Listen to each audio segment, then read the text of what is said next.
ನಮಸ್ಕಾರ. ನಾಳೆ ಮಾಡೋಣ. ಈ ಒಂದು ಸಣ್ಣ ಮಾತು ನಮ್ಮ ಬದುಕನ್ನೇ ಹೇಗೆ ನಿಲ್ಲಿಸಿಬಿಡುತ್ತೆ ಅಂತ ಯಾವತ್ತಾದ್ರೂ ಯೋಚಿಸಿದ್ದೀರಾ?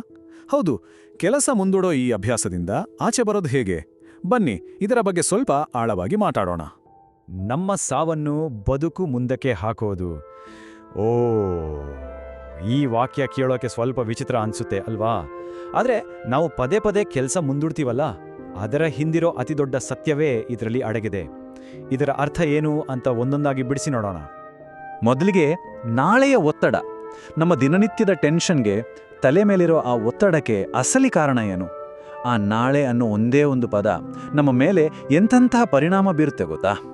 ನಮ್ಮ ದೈನಂದಿನ ಜೀವನದಲ್ಲಿ ಯಾಕೆಷ್ಟು ಒತ್ತಡ, ಯಾಕೆಷ್ಟು ಟೆನ್ಷನ್, ಯಾವಾಗ್ಲೂ ಬೆಟ್ಟದಷ್ಟು ಕೆಲಸ ಬಾಕಿ ಇದೆ, ಏನೂ ಮಾಡೋಕ್ಕಾಗ್ತಿಲ್ಲ ಅನ್ನೋ ಭಾವನೆ ಯಾಕೆ ಕಾಡ್ತಾನೆ ಇರುತ್ತೆ? ಇದರ ಹಿಂದಿನ ನಿಜವಾದ ಕಾರಣ ಬೇರೇನೂ ಅಲ್ಲ. ಅದಕ್ಕೆ ಕಾರಣವೇ ಈ ಪ್ರೊಕ್ರಾಸ್ಟಿನೇಷನ್, ಅಂದ್ರೆ ಕೆಲಸ ಮುಂದೂಡುವ ಚಟ. ಯಾವುದೇ ಕೆಲಸ ಇರಲಿ, ನಾವು ತುಂಬಾನೇ ಸುಲಭವಾಗಿ ಪರವಾಗಿಲ್ಲ ನಾಳೆ ಮಾಡೋಣ ಅಂತ ಹೇಳ್ಬಿಡ್ತೀವಿ. ಆದರೆ ಈ ಒಂದು ಸಣ್ಣ ನಿರ್ಧಾರವೇ ನಮ್ಮ ಮಾನಸಿಕ ಹೊರೆಯನ್ನ ಹೇಗೆ ಹೆಚ್ಚಿಸುತ್ತೆ ಅನ್ನೋದನ್ನ ನಾವು ಗಮನಿಸೋದೇ ಇಲ್ಲ. ಇದು ನಮ್ಮೆಲ್ಲರ ಜೀವನದಲ್ಲೂ ನಡೆಯುತ್ತೆ. ಮನೇಲಿದ್ರೆ ಇವತ್ತಿನ ಬಟ್ಟೆಯನ್ನ ನಾಳೆ ಒಗಿಯೋಣ ಅಂತೀವಿ. ವಿದ್ಯಾರ್ಥಿಗಳಾದ್ರೆ ಪರೀಕ್ಷೆ ಹತ್ರ ಬಂದಾಗ ಓದಿದ್ರಾಯ್ತು ಅಂದ್ಕೊಳ್ತಾರೆ. ಯಾರತ್ರನಾದ್ರೂ ಕ್ಷಮೆ ಕೇಳಬೇಕಾ, ಅದನ್ನೂ ಕೂಡ ಮುಂದೂಡ್ತೀವಿ. ಅಥವಾ ಒಂದು ಮುಖ್ಯವಾದ ಮಾತುಕತೆ ಇದ್ರೆ ಅದನ್ನೂ ಕೂಡ ನಾಳೆಗ ಹಾಕ್ತೀವಿ. ಹಾಗಾದ್ರೆ ಇದರ ಪರಿಣಾಮ ಏನಾಗುತ್ತೆ? ರೊಂಬ ಸಿಂಪಲ್. ನಾವು ನಾಳೆ ಮಾಡೋಣ ಅಂತ ಹೇಳಿದ ಪ್ರತಿಯೊಂದು ಸಾರಿನೂ ಮಾಡಬೇಕಾದ ಕೆಲಸಗಳ ರಾಶಿ ಬೆಳೆಯುತ್ತಲೇ ಹೋಗುತ್ತೆ. ಕೊನೆಗೆ ಇದೇ ಪೆಂಡಿಂಗ್ ಕೆಲಸಗಳು ನಮ್ಮ ತಲೆ ಮೇಲೆ ಕೂತು ಮಾನಸಿಕ ಒತ್ತಡವನ್ನ ಸೃಷ್ಟಿ ಮಾಡುತ್ತೆ. ಎರಡನೇ ಭಾಗ, ಬದುಕಿನ ಅಂತ್ಯದ ಪಾಠ. ನಮ್ಮ ಈ ಸಣ್ಣ ದಿನನಿತ್ಯದ ಮುಂದೂಡುವಿಕೆಯನ್ನ ಜೀವನದ ಅತಿ ದೊಡ್ಡ ಸತ್ಯದ ಜೊತೆ ಹೋಲಿಸಿ ನೋಡಿದಾಗ ನಮ್ಗೆ ಏನರ್ಥ ಆಗುತ್ತೆ?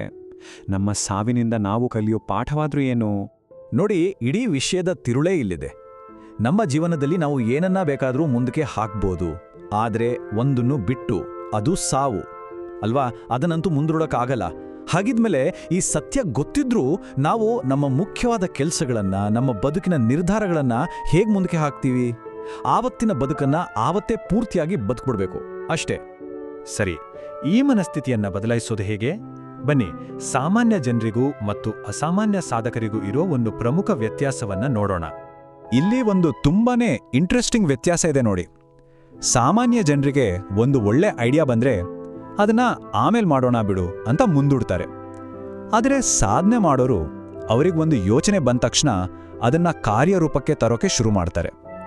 ಬಹುಶಃ ಇದೇ ಅಲ್ವಾ ಅವರಿಗೂ ನಮಗೂ ಇರೋ ದೊಡ್ಡ ವ್ಯತ್ಯಾಸ?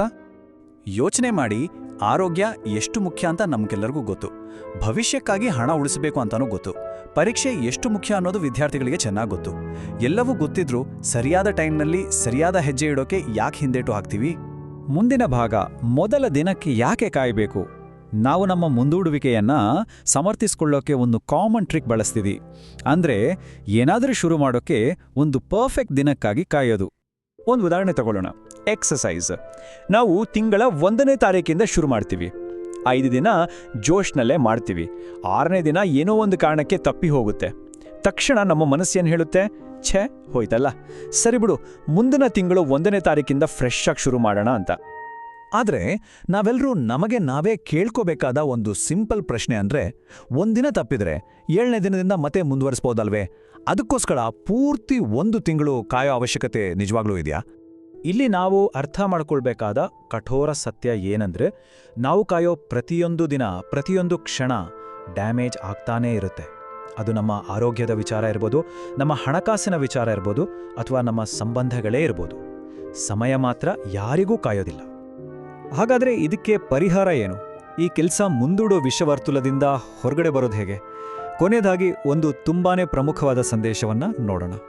ಪರಿಹಾರ ನಾವು ಅನ್ಕೊಂಡಿದ್ದಕ್ಕಿಂತ ತುಂಬಾನೇ ಸರಳವಾಗಿದೆ.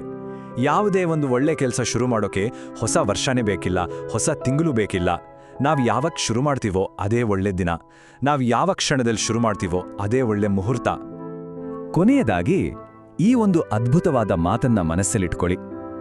ಒಂದು ವೇಳೆ ನಾಳೆ ಅನ್ನೋದು ಬಂದ್ರೆ ಅದಕ್ಕೆ ನಾವು ಧೈರ್ಯವಾಗಿ ಹೀಗೆ ಹೇಳಬೇಕು, ಏಯ್, ನಿನ್ನ ಕೆಲಸವನ್ನ ನಾನು ನಿನ್ನೆನೇ ಮುಗಿಸ್ಬಿಟ್ಟಿದ್ದೀನಿ ಅಂತ. ಆ ಒಂದು ತೃಪ್ತಿಯೊಂದಿಗೆ ಬದುಕೋದರಲ್ಲಿರೋ ಖುಷಿಯೇ ಬೇರೆ ಅಲ್ವಾ? ಹಾಗಾದ್ರೆ ಈಗ ಒಂದು ಕ್ಷಣ ಯೋಚನೆ ಮಾಡಿ, ತುಂಬ ದಿನದಿಂದ ಮುಂದೂಡುತ್ತಾ ಬಂದಿರೋ ಯಾವ ಕೆಲಸವನ್ನ ಇವತ್ತೇ ಈ ಕ್ಷಣದಲ್ಲೇ ಮಾಡಲು ಸಾಧ್ಯ?